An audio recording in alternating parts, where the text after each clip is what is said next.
And it makes you wonder, what's the deal with Peter and the food laws?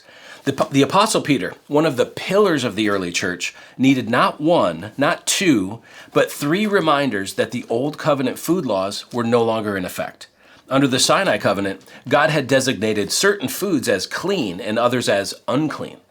But that distinction came to an end under the new covenant. And here in Galatians 2, we see Peter struggling, again, to grasp that change. In fact, in my book on Galatians, The Law, the Christ, the Promise, there's a section here called A Closer Look at Peter and Kosher Food, where we unpack this recurring issue, because it really is a pattern.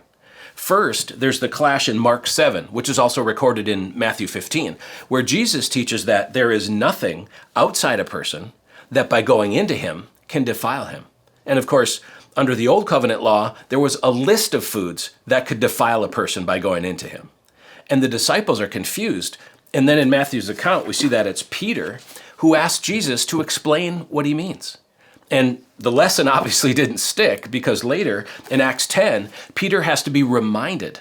He falls into a trance and he sees a vision of a sheet descending from heaven with all kinds of animals on it.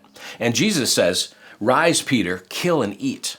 And the hard-headed Peter, steeped in tradition, devoted to the law, openly opposes Jesus. He says, "By no means, Lord. I have never eaten anything that is common or unclean." And how does Jesus respond?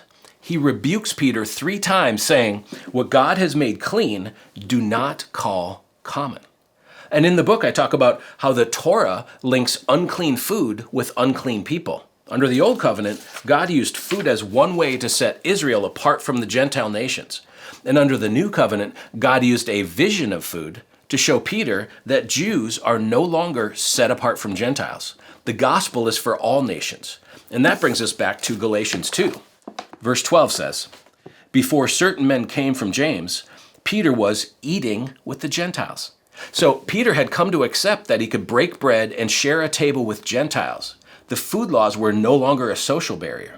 Verse 12 continues, "But when they came, speaking of the false teachers, he drew back and separated himself, fearing the circumcision party." So Peter's fear made him falter, and Paul had to call him out on it.